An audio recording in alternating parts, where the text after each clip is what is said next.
Because I was born with a hearing disability, my parents decided that they were going to bring me up monolingual. I called my dad and I told him that in 1 week's time, I was going to have my first ever conversation with him in Cantonese. Oh, I'm nervous. Why? Why are you? I don't know, because we've never spoken Cantonese before. Yeah, but brother, you can edit it and all that stuff. It doesn't make no difference. Make yourself look good. Yeah. Okay. Okay, go 你 on. 好，你好。你好。你今日點樣啊？我今日好好，你咧？你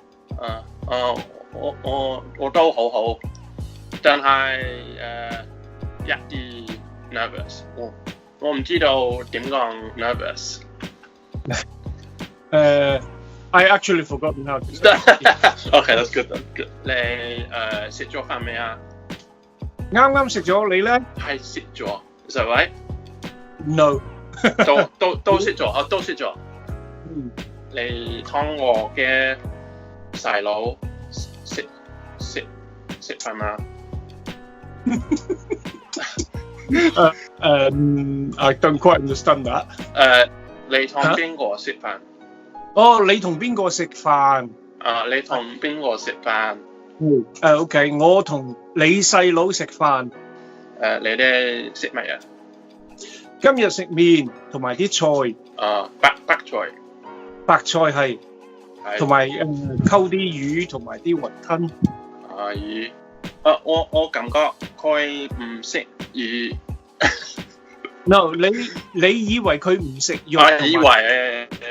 我以為佢唔食魚，有時食魚，有時冇食魚。佢炸隻睇唔到咪唔食咯。好啊，你聽唔聽得我講嘅廣東話？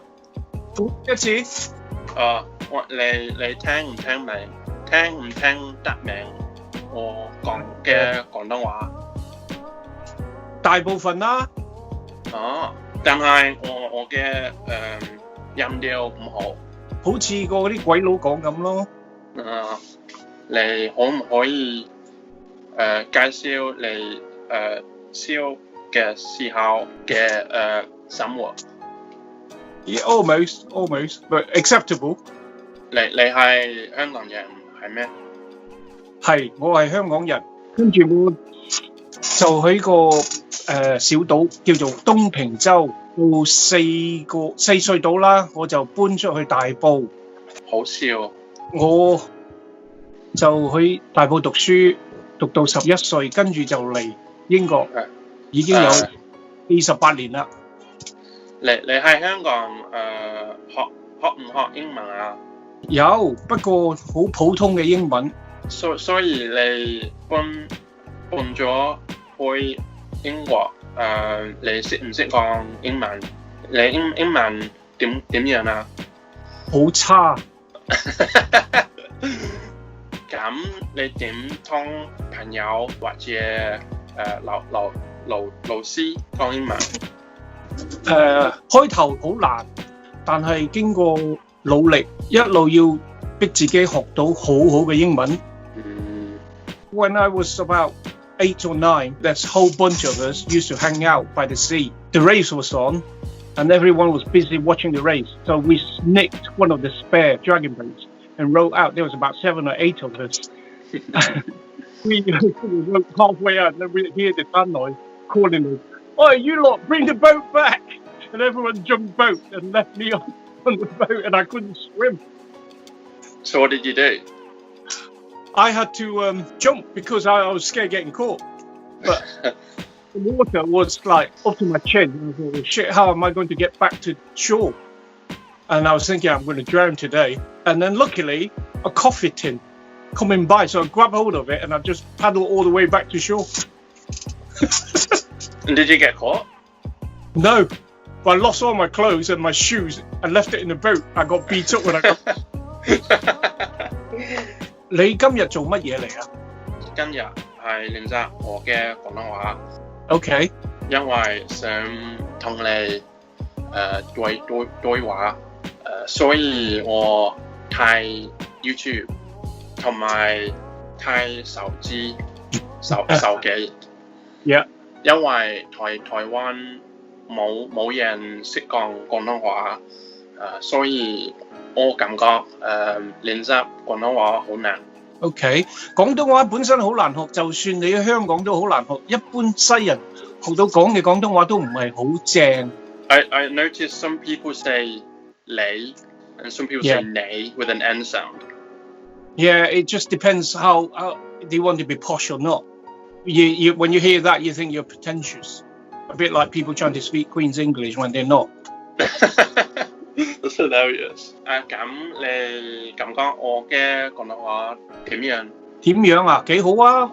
你學得唔錯啦，已經可以咁短時間同我對講啦。真係唔錯，因為你喺台灣都唔係講廣東話，你係講國語嘅，所以我覺得幾好。所以你嘅期望同而家乜嘢唔同 No, I don't have an expectation, but considering not lived in a Cantonese speaking environment, learning Mandarin at the same time, it must be really difficult to try to convert everything in your head. Yeah, some days, like in one day, I was speaking English, Cantonese, and Mandarin all in one day, and it just. My goal is never to be perfect. I think it's good for me to know some basics, just because that's what you guys speak, and that's what. Maybe next time I see Grandma, I can actually have a bit more of a conversation with her. Maybe. Even if it's just a little bit extra, it's more than hello, you okay, bye bye. Yeah, that's good. That's good. It's good that you want to learn, your ancestral tongue, as in Hong Kong at the minute, that's being eroded away, and the only people that are going to carry the torch is overseas people. Yeah. 你識唔識講普通話？好少。好少。你冇興趣？而家暫時冇興趣學。如果我學，我都會學西班牙文。但係你好耐話你想學咗西班牙語。太懶啦 ，lazy。太懶啦。How would I address you? Because I've learned Baba and I also learned Daddy. But Daddy sounds really weird to me because we're both adults. Baba is fine. Baba. And what about 老豆？老豆 Yeah, you can say that. 老豆，多謝你同我練習我嘅廣東話。好，你加油，將來你一定會成功。I was blown away by his response. Emotionally, I was just so happy and relieved. The fact that he didn't even expect me to be able to have any kind of conversation, yet I managed to stumble through one. It just made me so happy.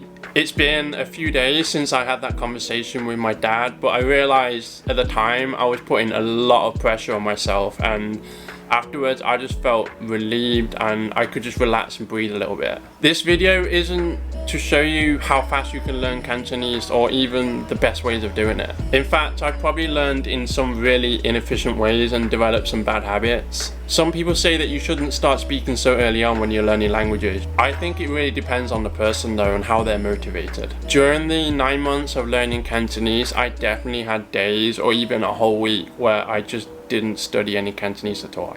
I remember this one time where I hadn't really studied for about a week, and then one night I bumped into someone who could speak Cantonese and I tried to have this conversation with him. And even though we only spoke a little bit, it's the conversations that give me motivation and spark me to want to keep studying and keep trying and keep pressing on. I made this video to show my journey of learning Cantonese, and I hope whoever you are, whatever you're studying, the story can resonate with you a little bit. If you've made it this far, I just want to say thank you for taking the time to listen to my story. I really appreciate that. If you have any questions at all, feel free to leave me a comment. Let me know what you think. Drop a like on this video if you enjoyed it. Subscribe if you haven't already, and I will catch you guys next time. Bye.